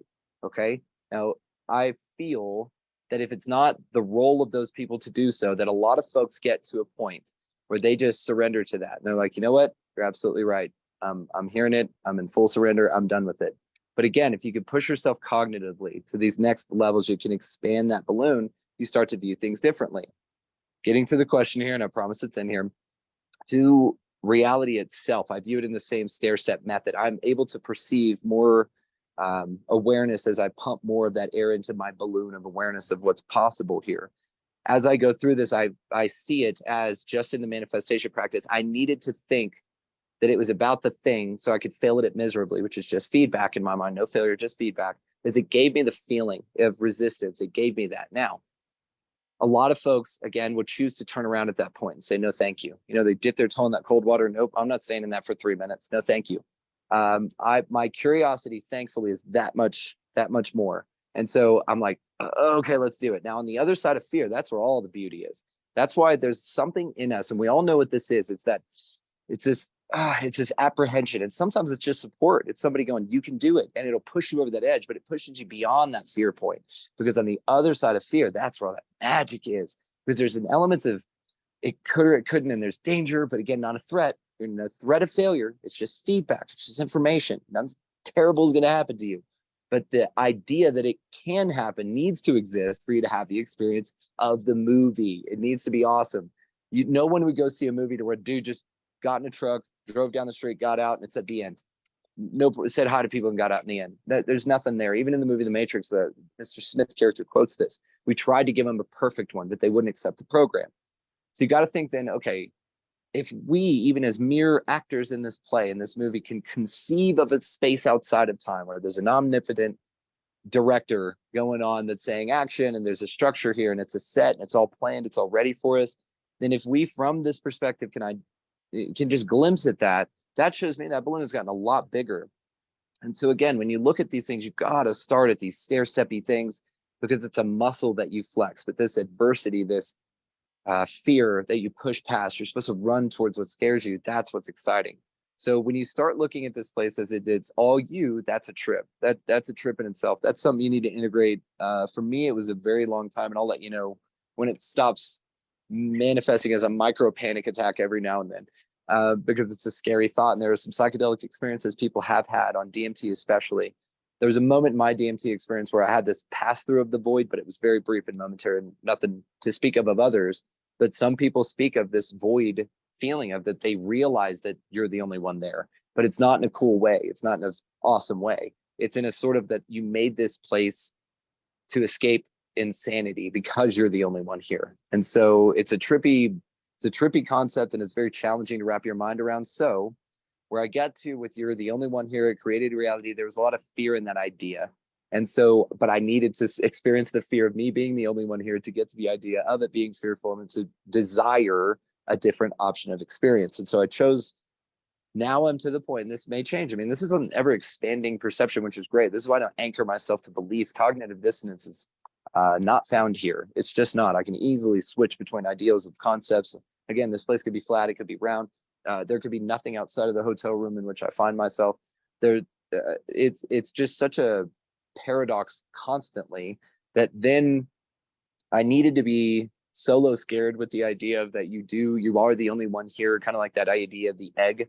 But that then now where I'm at with it is that it is a co-collective process, and that all of us actually have been through the ego structures to heal ourselves, to get to the point of level of service, to be a vibrational match where we're all sitting here together doing this exact thing to expand consciousness.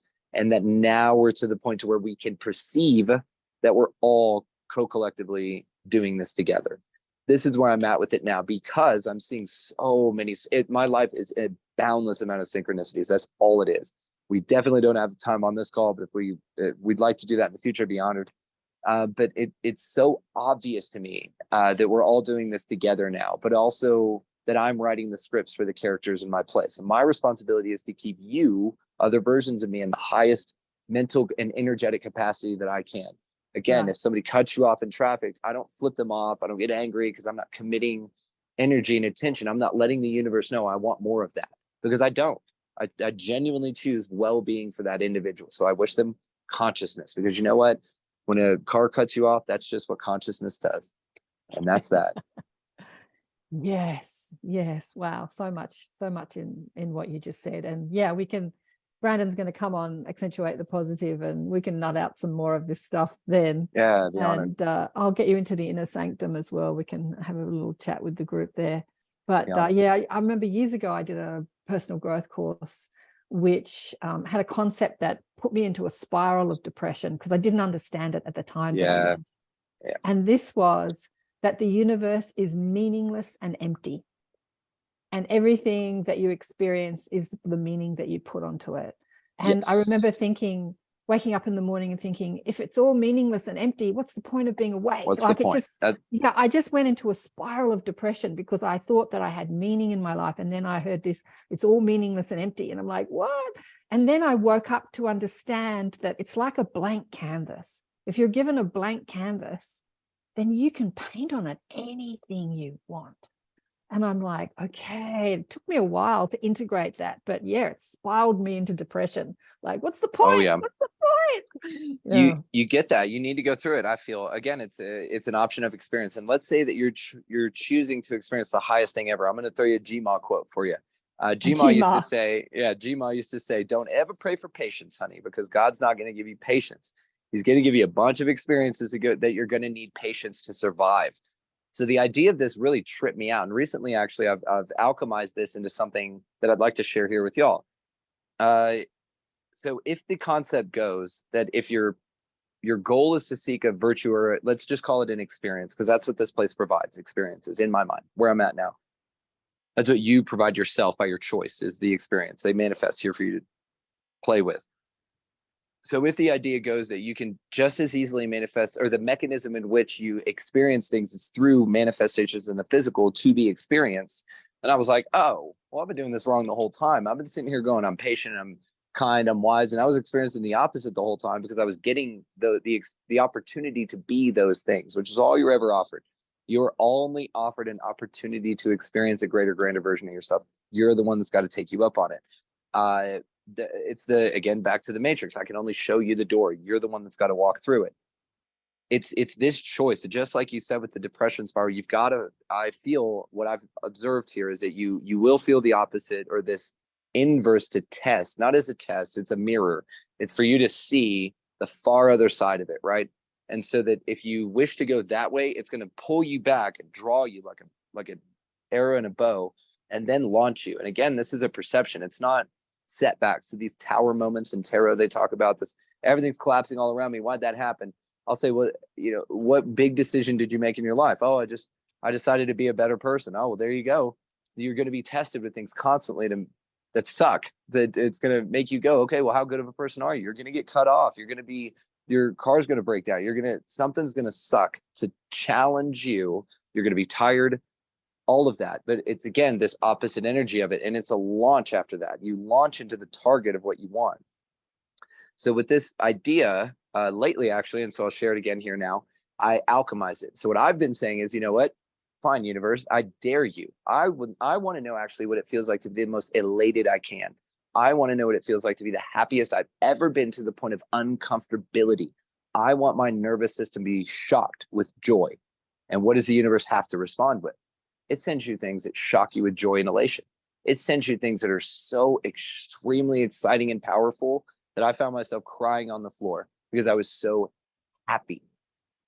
Now, if you really think about this, this is an option of experience. All of you should have gotten the chills from that, because I did. It's changed my life. I was flown out to Atlanta. I practiced this for a month and a half. After this, after working with the group for 1 month, I highly encourage anyone sitting here doing this while we're on this to go to the YouTube channel Phi Tribe, PHITRIBE, like Fibonacci, right? It's they have phenomenal Fibonacci-based music. It's all resonantly choreographed to harmonic resonance based off of sacred geometry. It's 432. It's sleep mixes that recover you, lucid dreaming stuff. These folks, after working with them for about a month, just doing a little bit of TikTok things, some video production, we were so aligned in gelling. They flew me out again 1 month after practicing this. I want to know what it's like to be the most excited and happy I've ever been. 1 month after that, I was flown out to Atlanta. They just said, hey, we'd like to fly you out and talk to you about coming in deeper with this. And I was like, okay. They fly me out to Atlanta. I get put up in a 4-star hotel. They end up inviting me to be their manager. If we're going labels here, I prefer the term reality expander, but whatever. And so I get invited to be their manager. I fly home on Sunday. 2 days later, I get a call from good buddy I haven't talked to in forever, David Warner Matheson. And he is inviting my wife and I to go on a trip that is to the contact at the canyons in Utah. Not only that, I'm a honored guest and I get to go and stay and eat and everything and participate for just getting there. All we have to do is show up and we're there. So now I'm an honored guest at this thing. I'm now the manager of a 116,000 subscriber YouTube channel that's frequency based, and it's a UFO. It's I can't talk enough about Phi Tribe. You've got Ford coming on anyway. We've got that book. So that all happened a month and a half, let's say, a month and some change after I dared the universe, not dared, invited it to test my nervous system with the most elation I could ever have. So this reticular activating system business, I come back to this because everything's around you all the time. When you can test this, you can say, okay, I want to see blue Tesla today. And you will see not only one, you'll see 16, maybe more blue Teslas. Now you're sitting here thinking, whether this many blue Teslas on the road and I just wasn't seeing them, or did I create them by choosing to have that experience in my reality? Either one, does it matter, right? But then you really get to a point where you're sitting here going, holy shit, I'm super powerful. And really I can say, I want to see 5 blue Teslas within 3 hours. You will see them. Now, again, the question is were they there the whole time? Are there people in Teslas monitoring your thoughts that go, all right, we need 4 blue ones. Yep, pull them around back. And then they just appear and then they all pop out like the Truman Show. Sometimes it feels like that.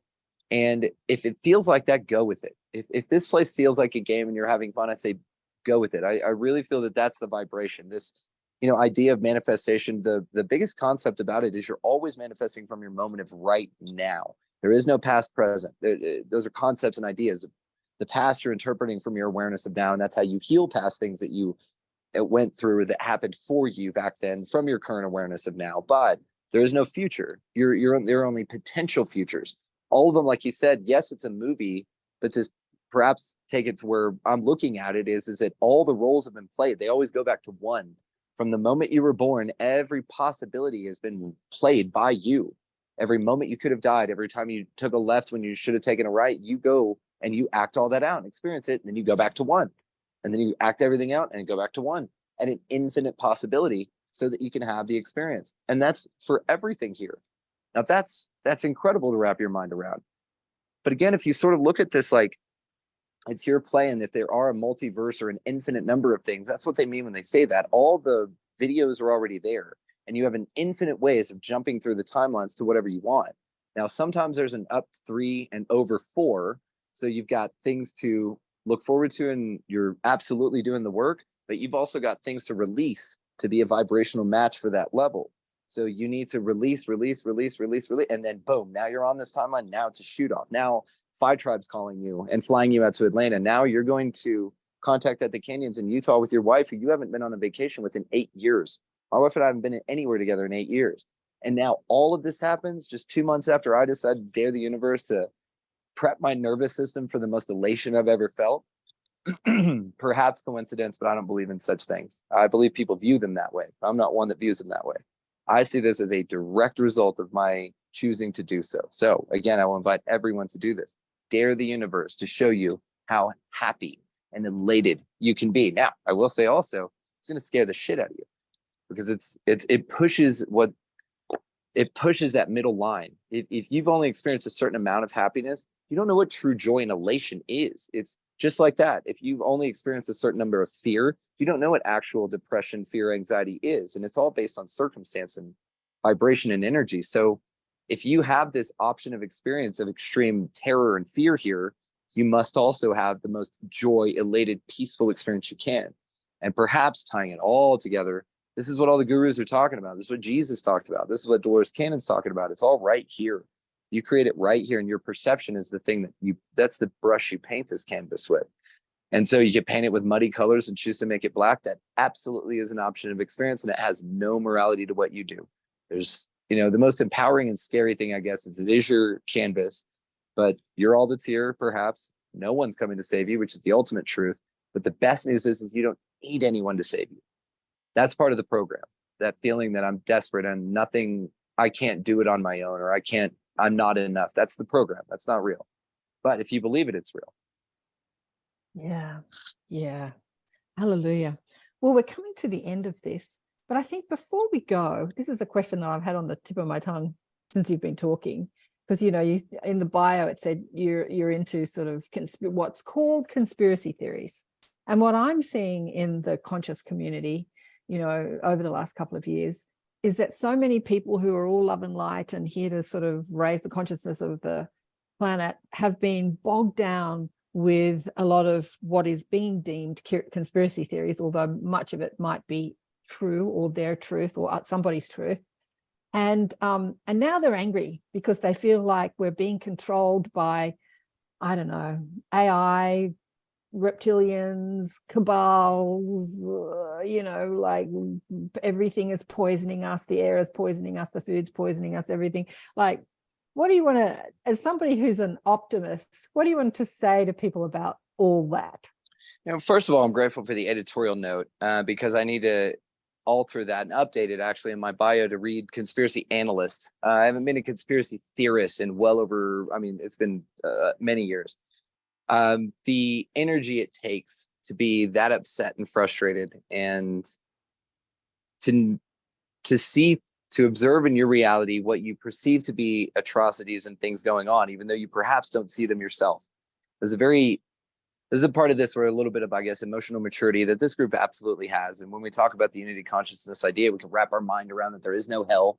So therefore, all the people that do all the horrible things from our perspective that we'd rather not see here, those people all go to the same place you do. They all go to the same water cooler, if you will, on the other side. And y'all are high-fiving and saying, you played your role perfectly. Oh my God, you nailed it. You were nasty. You embraced that role. You just method actor. You went full on. And it's it's this concept of sort of like, it's just this, it's the detachment from the emotional heaviness of it that was something that freed me from it. Because again, I got to this part to where it's another it's another level of deception within every level. There's another challenge, is how I'll put it, to your desire to be a greater, grander version of yourself. It's not like you get to another awareness, which is just perceived as levels, but it's not hierarchical. It's just linear. It's just the way it works, right? It's just the way we have to describe things. And so you get to this level. Well, it's not like all those energies aren't present in this level. You still get all energies present in every level that you experience. So the energies get heavier. And again, the fourth dimension is sort of how I describe this. And there's a wonderful metaphor that I'll share here with this. Because again, we talk about this third dimension where people just don't see, right? They just can't see it. They're the sheeple, as we love to call them. And then you get to the fourth dimension, perhaps, where you do wake up. You're neo waking up. And like you said, you're a conspiracy theorist at that point. You see it. You're seeing the chemtrails go over you. You know people are calling them chemtrails. You've seen Matt Landman's movie, Frankenskies, which I highly recommend everybody check out. I've had him on the show. He's an awesome dude. And you feel that you have a pretty good sense of what's going on here. But really, you're just being told of perhaps there's something that you could experience here in the form of that's a possibility, is really what's happening. Let's all be honest with ourselves. You don't know if what's going on the news is actually occurring. And again, there's some emotional maturity in this, because now some people out there are going, oh, this guy, how could he say it? It's so inhumane to say that about people. And he doesn't know anything. And he's sitting over there in his white privilege and all. Maybe, you know what I mean? But let's say perhaps that there is a level to this system that is so amazingly detailed that it tells you that you have options of experience to experience here in the sense of hopelessness. And this gets back to danger and threat. The danger is that anything could happen at any time. The threat reality is nil to none, absolutely nil to none. I have a dog. We have a wonderful dog named Kiva, who's the sweetest, most incredible dog ever. That is the most dangerous dog I've ever seen. I've seen him. We live out in the country, so we have some wildlife, and I've seen him take down some incredible animals in an incredibly efficient way. And that animal is an absolute killer. He is a threat, but he's not a danger. We have that dog in our home. You can love on that dog. The kittens scratch on him. He is the sweetest little thing ever. So again, the idea that things are happening is an idea, not an experience. Experiences are experienced by you. Ideas are just ideas to see if that's what you'd like to contribute energy to. Now, really think about that. If you're challenged by something and it has you thrown for a loop in the sense that, well, how can that be? The people on the news are telling me that. Yeah, but if there's one news story that you found inconsistencies with in your observation, then perhaps there's more. And if we look at this place as an energetic opportunity of experience, then perhaps those things are just there to see if you want to experience that. And by contributing energy in the form of helplessness, in the form of feeling that there's a threat all the time and that you're powerless to defend yourself against it, and that you need someone to come save you, but no one will, that's an option of experience. But it's not the only one, is what I'm here to tell you. From my perspective, it's an option of experience, and there's more out there. And you can choose elation and joy, but be ready to be just as shocked as you were when you woke up from the Matrix. Again, I call this a conspiracy analyst. That's Charlie Robinson's nomenclature from the Macroaggressions podcast. Highly encourage anybody who's looking to dig deeper into that world to go check that show out for sure. He's a dear friend.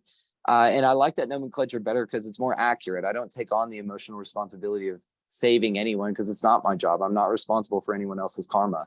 And it's when you really embrace that role that you step out of everybody else's drama and you start being of service. You start contributing to the light and healing the room rather than being the one in the room that someone else needs to step in and heal from. Because it's all you. And if you look at that as a mirror, then those are just unhealed versions of you. And that's the opportunity to be a bigger, greater, grander version of yourself. Because when you look at that parent and you say, I still love you because you're doing the best with the information you have at the time. And that's all anyone's doing, by the way. And at our, I guess, level of awareness, you have a responsibility of patience, understanding, love, and grace. Because you may be the only representative for truth, perhaps, or any freeing way of looking at this place that could get them out of hopeless despair that they've experienced to that point. And it was your opportunity to be a greater, grander version and show up for that part of yourself that really could have used you and that was in your path for a reason. And when you do that, it changes your life. It absolutely changes your life. Hallelujah, honey, hallelujah. Well, that's a beautiful thing to end this amazing conversation with. Absolutely. Yeah. Just, I hope it really sinks into people who've been listening. Thank you, everybody who's been listening. Amaya says here, she wants to know if you've read the Seth material. Jane, yeah. And then she's put down, what book did you put down? Space, Time and Beyond by Jack Safati. What is it? Anyway. Space, Time and Beyond? I'm writing it down. Space, Time. I tell you what, Brandon is Will you send it? Encyclopedia of knowledge of books and podcast shows. I tell you what, you are an encyclopedia. You've got it going on. Thank you so much. Has anyone got any other questions? Yeah, please. We can do some questions. Jude said questions. I think it's time to go now. Thank you so much. Everybody that has been. Where's Sheila? Sheila's controlling the tech on this. I don't know if she's actually listening. So thank you, Dawn. Thank you. And I can't see the comments, so for everybody that I didn't acknowledge or whatever, thank you guys so much. We really appreciate this. This is outstanding, and I hope you guys check out the show. Ashley says amazing. Thank you. Oh, I love that. We'll take it. I love it. Thank y'all so much. Where can people connect with you? Obviously, you've got Expanding Reality, which is on YouTube and various audio platforms, and it's also on Rockfin, right? And soon to be on Can. Yes, looking forward to it. So where can people connect with you, Brandon? Yeah, any of the socials. Expanding Reality 369 is my account on Instagram. There's another one out there that's got some other stuff on it. I thought it got nuked or hacked, and it did, and then it came back for some reason. Anyway, Expanding Reality 369 on Instagram. We're on TikTok. Yeah, just the website, honestly, or any of the platforms, YouTube, any of that kind of stuff. But I'd love to hear from y'all. Again, I don't have notifications on anything, so sometimes it takes me a minute to get back to y'all, but I will. And thank y'all so much for this. This has been an honor. And just after this trip, after all this amazing stuff, and then to get, again, to sit down here, it pushes the boundaries of that dopamine trip and that elation. And I'm here for all of it. That's a muscle I think we could all flex more, and I invite you to do so. Hey, Brandon. Brah. Yeah. I want to talk more with you. And I think we could do a video thing, a Zoom thing. Maybe, if you got time. But I think just you and I, one-on-one, about how we feel about what's going down might be good for the both of us, and maybe everyone that's listening in. Yeah, I do. Actually, some meetup stuff. I'm working to put that on the website, but if you message me, yes, I do have some coaching opportunities or just some hangout opportunities for that, and we'll get that time put aside and scheduled. Sure. Well, it's nice to see you too, Karen. I love your smile, and maybe we'll all get together someday. And it might be Well, on my ship. It might Yeah, be get your UFO and swing by get your Millsap. Dude, I'm USO. telling you. You're Swing, calling it the swing Golden by Dawn. Texas, swing by Yes. Sydney, and we'll have a party on your ship. That's right. Good, I think so. I love it. Thank you. Thank you. And remember, people, also check out the show, Accentuate the Positive. You know, what I love about, you know, I don't have a competitive bone in my body, never have. I remember when I was a kid running races, I used to stand there and think, why are we doing this competition thing? Like, I just didn't get it. To me, it's all about collaboration, not competition. So what I'm amazed is when I look at the guests that Brandon has on his shows, they're really different to the guests that I have on my show. And I have to say, we do swap guests. I'm thinking you've got to get Cynthia Sue Larson on your show. You know, she, we actually connected. I talked with her, and then she actually, I think, had some health stuff, and so we postponed it. But we're absolutely you're connected. So, and yeah, I had Frances on the Inner Sanctum, which is my group that I put on the other day, and she's the scribe for the team book. So much of what you were saying, I'm, you know, hearing from Frances, I'm hearing from the team books, I'm hearing from my mob as well. But so many of the concepts, so I know that you'd love a conversation with Frances, and she's written a couple of books about, you know, stories, miraculous stories from her friends and families, which she's just getting up and running now. It's not quite out yet. And she's putting the concepts that she channeled through the team books. There are 4 books that she channeled after her mother died. She's putting those concepts into story and writing books, and sort of, because I find that when we wrap concepts around story, we can, the human mind grasps it. That's why movies and Hollywood and soap operas, you know, are so popular, because we connect to the story and we have relationships with the people. And yeah, but thank you again. Thanks everyone for listening and watching. Big love to you all. Hope you all come and check out Accentuate the Positive and Expanding Reality. Accentuate the Positive is on the Conscious Awakening Network. More shows will be uploaded this year, and so if you want to check it out on Conscious Awakening Network.